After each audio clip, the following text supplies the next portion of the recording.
Hello everyone. तो आज मैं लेकर आई हूँ वन लाइनर के क्वेश्चंस और ये टॉप 100 होने वाले हैं और ये आज हम 100 क्वेश्चन कवर करेंगे। तो बिल्कुल भी मिस मत करिएगा वीडियो को। एक एक क्वेश्चन बहुत ज़्यादा इंपॉर्टेंट है और आपके लिए बहुत ज़्यादा इंपॉर्टेंट हो जाएगा सीटेट के पेपर के लिए। ठीक है, तो चलिए वीडियो को स्टार्ट करते हैं। पहला क्वेश्चन है, समाजीकरण की प्रक्रिया में कितने चरण होते हैं? तो समाजीकरण की प्रक्रिया में कितने चरण होते हैं? 3 चरण होते हैं। कौन कौन से? समाज के नियमों को सीखना, समाज के नियमों के अनुरूप व्यवहार करना और सामाजिक अभिवृत्तियों का विकास। ठीक है, ये है समाजीकरण की प्रक्रिया के 3 चरण। आगे बढ़ते हैं। शिशु के मस्तिष्क का वजन कितना होता है? शिशु के मस्तिष्क का वजन कितना होता है? 350 ग्राम। 350 ग्राम होता है शिशु के मस्तिष्क का वजन। और ये वीडियो थोड़ा सा ना जल्दी होने वाला है, तभी हम जल्दी जल्दी क्वेश्चंस को कवर कर सकेंगे। ठीक है, स्वस्थ मनुष्य के मस्तिष्क का वजन कितना होता है? तो स्वस्थ मनुष्य के मस्तिष्क का वजन होता है 1400 ग्राम। ठीक है, 6 माह में बालक का वजन लगभग कितना हो जाता है? तो 6 माह में बालक का वजन जन्म के समय के वजन का 2 गुना हो जाता है। ठीक है, 6 माह में बालक का वजन कितना हो जाता है? जन्म के समय के वजन का 2 गुना हो जाता है। 5th क्वेश्चन है, 1 वर्ष में बालक का वजन कितना हो जाता है? तो 1 वर्ष में बालक का वजन जन्म के समय के वजन का 3 गुना हो जाता है। क्वेश्चन है, जन्म के समय किसकी लंबाई अधिक होती है? तो जन्म के समय लड़कों की लंबाई लड़कियों की लंबाई की तुलना में अधिक होती है। ठीक है। 7th क्वेश्चन है, जन्म के समय बालक एवं बालिका की लंबाई लगभग कितनी होती है? तो बालक की लंबाई लगभग 20 इंच तथा बालिका की लंबाई लगभग कितनी होती है? 19.5 इंच होती है। ठीक है। मानव के अस्थायी दांत, दूध के दांत कितने होते हैं? तो मानव के अस्थायी दांत, दूध के दांत होते हैं 20। कितने? 20 होते हैं। ठीक है। मानव के स्थायी दांत कितने होते हैं? तो मानव के स्थायी दांत होते हैं 12 और अस्थायी दांत यानी कि दूध के दांत होते हैं 20।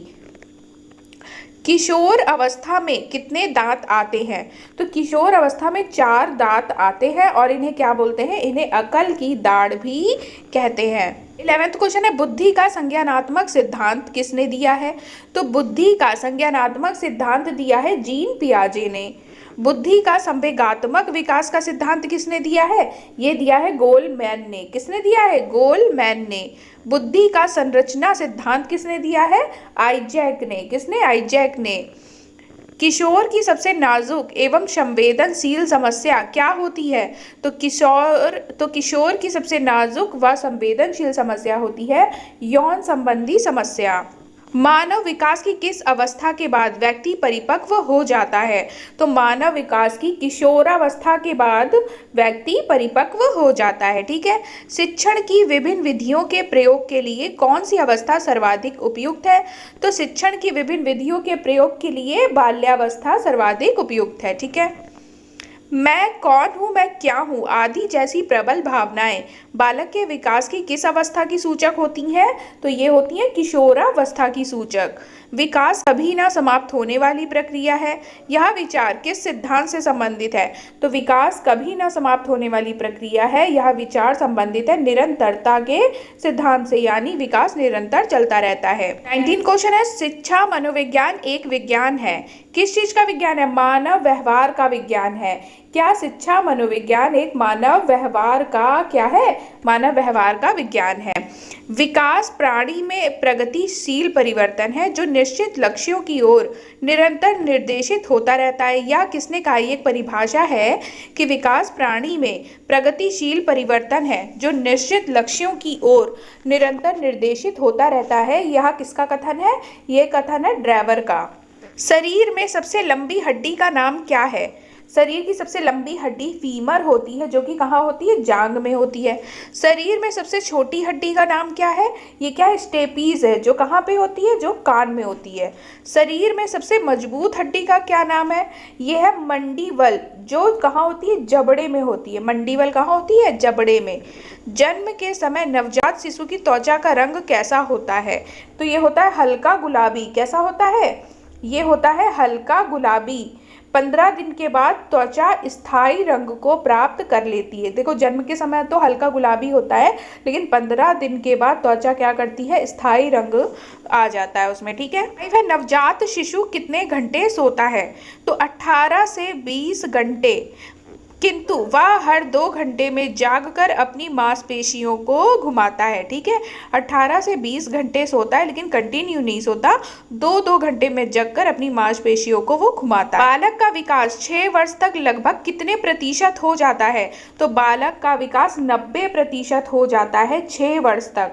ठीक है, 6 वर्ष तक 90% बालक का विकास हो जाता है।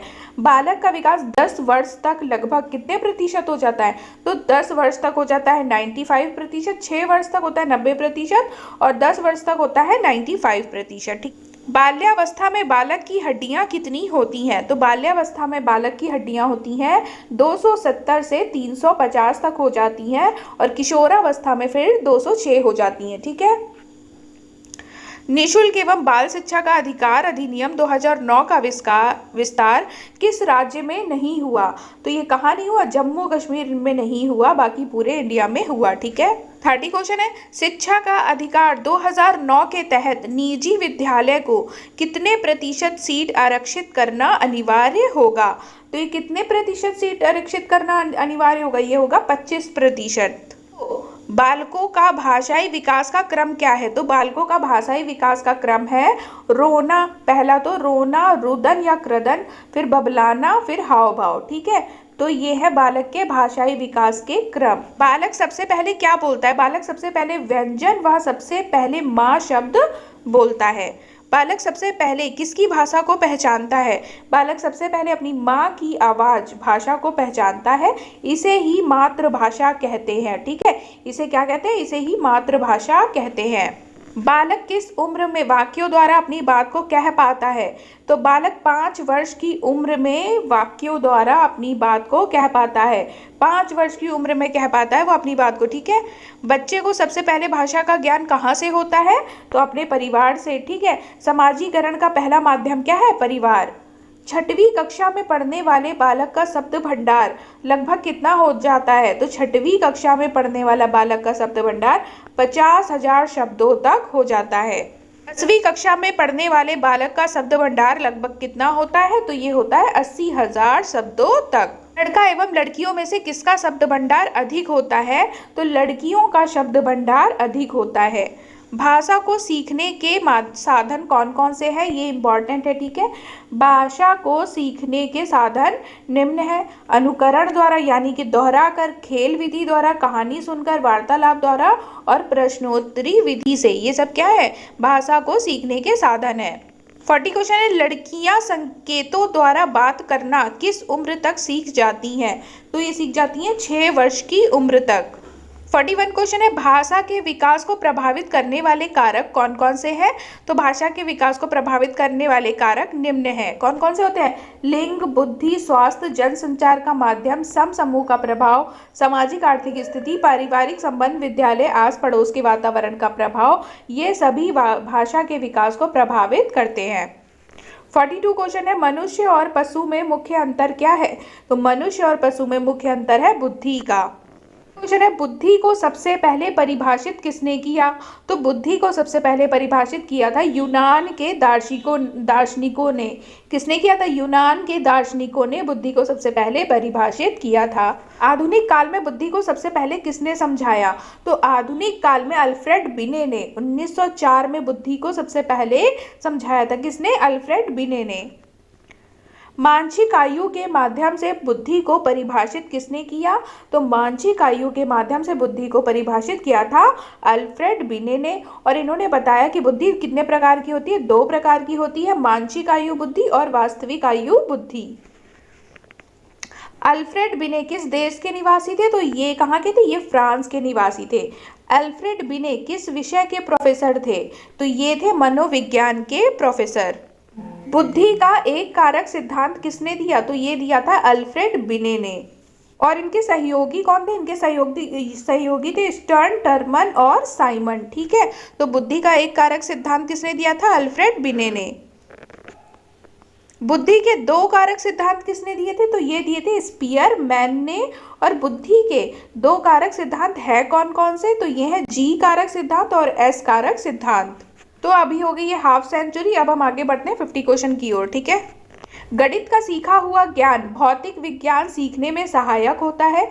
यह कौन अधिगम स्थानांतरण है, यह कौन सा अधिगम स्थानांतरण है, तो यह है धनात्मक स्थानांतरण। जैसे हमने गणित में कुछ सीखा और वही जो हमने सीखा है वो भौतिक विज्ञान में भी काम आ रहा है, तो ये धनात्मक स्थानांतरण होगा। और यदि हमने जो गणित में सीखा हुआ ज्ञान है वो हमें इंग्लिश सीखने में वो हमारा काम नहीं आ रहा है, तो वो ऋणात्मक स्थानांतरण होगा। ठीक है, आगे बढ़ते हैं। शैक्षिक समस्याओं का सर्वोत्तम समाधान हो सकता है।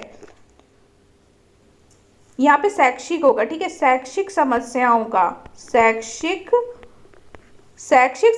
का सर्वोत्तम समाधान हो सकता है समूह परिचर्चा द्वारा। स्थानांतरण में समानीकरण का सिद्धांत किस शिक्षा मनोविज्ञान ने प्रस्तुत किया, तो ये प्रस्तुत किया था C.H. जूड ने। किसने प्रस्तुत किया था? C.H. जूड ने। 54 है, मस्तिष्क द्वारा अपनी स्वयं की क्रियाओं का निरीक्षण किस विधि द्वारा किया जाता है, तो ये किया जाता है आत्मनिरीक्षण विधि द्वारा। 5 है, निर्देशन का अर्थ है छात्रों को अपनी समस्या सुलझाने हेतु सहायता देना। निर्देशन क्या होती है? छात्रों को अपनी समस्या सुलझाने हेतु सहायता देना। तो बच्चों में बौद्धिक विकास की 4 विशिष्ट अवस्थाओं की पहचान की गई, और ये जो पहचान की गई किसने की? ये की थी पियाजे ने। इन्होंने जो संज्ञानात्मक विकास की अवस्थाएं दी हैं ये उन्हीं की बात कर रहा है। ठीक है, इन्होंने 4 अवस्थाएं दी हैं, वो कौन कौन सी हैं? संवेदीगामक, पूर्व संक्रियात्मक, मूर्त संक्रियात्मक और अमूर्त संक्रियात्मक। विकास कभी ना समाप्त होने वाली प्रक्रिया है। यह विचार किससे संबंधित है? तो निरंतरता का सिद्धांत से। प्राथमिक स्तर पर एक शिक्षक में निम्न में से किसे सबसे महत्वपूर्ण विशेषता मानना चाहिए? तो धैर्य और दृढ़ता में। प्राथमिक स्तर का जो शिक्षक है उसमें धैर्य और दृढ़ता होनी चाहिए। बाल्यावस्था में बालक भौतिक वस्तुओं के किस आवश्यक तत्व में परिवर्तन समझने लगता है? तो ये समझने लगता है द्रव्यमान, संख्या और क्षेत्र में। दूसरे वर्ष के अंत तक शिशु का शब्द भंडार हो जाता है। कितना हो जाता है? 100 शब्द। 1 क्वेश्चन है, 12 वर्ष तक के बालक के मस्तिष्क का भार कितना होता है? तो 12 वर्ष तक के बालक के मस्तिष्क का भार होता है लगभग 1260 ग्राम, जबकि एक स्वस्थ मनुष्य के मस्तिष्क का भार होता है 1400 ग्राम। ठीक है, याद रखिएगा, पॉइंट इंपॉर्टेंट है। 62 क्वेश्चन है, मनुष्य के शरीर में कितनी हड्डियां होती हैं? तो 206 हड्डियां होती हैं, जबकि जन्म के समय कितनी होती हैं? 270, एवं बाल्यावस्था में होती हैं 350। मतलब शैशवावस्था में होती है 270, बाल्यावस्था में होती है 350 और किशोरावस्था में होती हैं 206। विश्लेषणात्मक विज्ञान के जनक कौन है? विश्लेषणात्मक मनोविज्ञान के जनक कौन है? तो विश्लेषणात्मक मनोविज्ञान के जनक है सिगमंड फ्रायड। तूफान की अवस्था किसे कहते हैं? सभी को पता है, किशोरावस्था को कहते हैं। किशोरावस्था को तूफान अवस्था किसने कहा है? तो ये कहा है स्टैनले हॉल। स्टैनले हॉल ने किशोरावस्था को तनाव एवं तूफान की अवस्था कहा है। नैतिक विकास का सिद्धांत किसने दिया है? तो ये किसने दिया? कोलबर्ग ने। आज मैंने मॉर्निंग वाली वीडियो में भी ये डिस्कस किया था। मूल प्रवृत्तियां का सिद्धांत किसने दिया है? तो ये दिया है मैकडूगल ने, और इन्होंने 14 मूल प्रवृत्तियां बताई हैं, जो कि मैंने एक पर्टिकुलर वीडियो बनाया हुआ है जिसमें 14 मूल प्रवृत्तियां और संवेग मैंने डिस्कस किया है। आप चाहे तो देख सकते हो जाके। संवेग क्या है? मन की उत्तेजित दशा को संवेग कहते हैं। ठीक है, संवेग क्या है? मन की उत्तेजित दशा को संवेग कहते हैं, जैसे क्रोध और खुशी। व्यक्तित्व का 100 सिद्धांत किसने दिया है? व्यक्तित्व का 100 सिद्धांत दिया है कार्ल रोजर ने। कहा स्तर जिसमें बच्चा किसी वस्तु एवं घटना के बारे में तार्किक रूप से सोचना शुरू करता है, उसे कौन सी अवस्था कहा जाता है? तार्किक रूप से सोचना शुरू करता है तो उसे कहा जाता है मूर्त क्रियात्मक अवस्था। ठीक है। सृजनात्मक मुख्य रूप से किससे संबंधित है? सृजनात्मकता मुख्य रूप से अपसारी चिंतन से संबंधित है। ठीक है, अपसारी चिंतन से संबंधित है सृजनात्मकता। चिंतन अनिवार्य रूप से क्या है? चिंतन क्या है? संज्ञानात्मक गतिविधि है। किसी बालक में चिंतन की योग्यता उसके सफल जीवन का मूल आधार है। यह कथन किसका है? यह है क्रो और क्रो का। चिंतन की दृष्टि से किसी बच्चे में सर्वश्रेष्ठ चिंतन है तो उसे क्या कहोगे? तो उसे हम कहेंगे तार्किक चिंतन। पियाजे के अनुसार किसी बालक में तार्किकता का अभाव किस आयु तक होता है? तो ये होता है 7 वर्ष तक। और तार्किकता आती किस अवस्था में है? ये आती है मूर्त संक्रियात्मक अवस्था में। ठीक है। किसी बच्चे के चिंतन में आयु के बढ़ने के साथ साथ किसकी प्रधानता बढ़ती है? तो ये बढ़ती है तर्क की। बाद किसी बालक में चिंतन का विकास कब प्रारंभ होता है? 2 वर्ष की आयु के बाद जो है बच्चे में चिंतन का विकास होने लगता है। किसी छात्र का बौद्धिक विकास, शारीरिक विकास तथा संवेगात्मक विकास, उसकी विकास की प्रक्रिया का कौन सा कारक है? तो ये कौन सा कारक है? आंतरिक कारक है। माता पिता से संतानों को प्राप्त होने वाले गुणों को क्या कहते हैं? वंशानुक्रम कहते हैं। अधिगम की प्रक्रिया पूर्ण कब होती है? जब व्यवहार में स्थायी परिवर्तन हो जाता है तब अधिगम की प्रक्रिया पूर्ण हो जाती है। मनोविज्ञान का जनक किसे कहा जाता है? तो ये कहा जाता है सिगमंड फ्रायड को। और आधुनिक मनोविज्ञान का जनक किसे कहा जाता है? वो कहा जाता है थॉर्नडाइक को। ठीक है। गर्व जैसी भावना का विकास किस अवस्था में होता है? तो ये होता है बाल्यावस्था में। शर्म तथा गर्व जैसी भावना का विकास बाल्यावस्था में होता है। मैकगुगल के अनुसार मूल प्रवृत्ति जिज्ञासा का संबंध कौन से संवेग से है? तो जिज्ञासा का संबंध है आश्चर्य से। पद्धति के जनक किसे कहा जाता है? नर्सरी पद्धति के जनक है मारिया मॉन्टेसरी। LKG व UKG पद्धति के जनक कौन है? ये है फ्रॉबेल। जीन पियाजे कहाँ के मनोवैज्ञानिक थे? तो जीन पियाजे मनोवैज्ञानिक कहाँ के थे? ये थे स्विट्जरलैंड के। जीन पियाजे किस विचारधारा के समर्थक थे? तो इन्होंने कौन सा सिद्धांत दिया? संज्ञानात्मक विकास का सिद्धांत। तो संज्ञानात्मक विचारधारा के समर्थक थे। समूह कारक सिद्धांत किसने दिया है? ये दिया है थर्स्टन ने। और इन्होंने 7 बुद्धि के कारक भी दिए हैं। ठीक है। बुद्धि का बहुकारक सिद्धांत किसने दिया है? थॉर्नडाइक ने। ये बहुत इंपॉर्टेंट है, बहुत पूछा जाता है। बुद्धि का बहुबुद्धि सिद्धांत किसने दिया है? गार्डनर ने। बुद्धि का तरल व ठोस सिद्धांत किसने दिया है? RB कैटल ने। बुद्धि का प्रतिदर्श नमूना सिद्धांत किसने दिया? थॉमसन ने। सीमा हर पाठ को बहुत जल्दी सीख लेती है जबकि लीना उसे सीखने में ज़्यादा समय लेती है। यह विकास के डैश सिद्धांत को दर्शाता है? तो व्यक्तिगत सिद्धांत, मतलब हर एक व्यक्ति की विभिन्नताएं होती हैं। ठीक है। निम्नलिखित में से डैश के अतिरिक्त सभी वातावरणीय कारक विकास को आकार देते हैं। शारीरिक गठन के अतिरिक्त सभी वातावरणीय कारक विकास को आकार देते हैं। एक अच्छी पाठ्यपुस्तक बचाती है क्या? लैंगिक पूर्वाग्रह। पियाजे के अनुसार संज्ञानात्मक विकास के किस चरण में पर बच्चा वस्तु स्थायित्व को प्रदर्शित करता है? तो यह पूर्व संक्रियात्मक चरण। वेरी वेरी इंपॉर्टेंट है ये क्वेश्चन।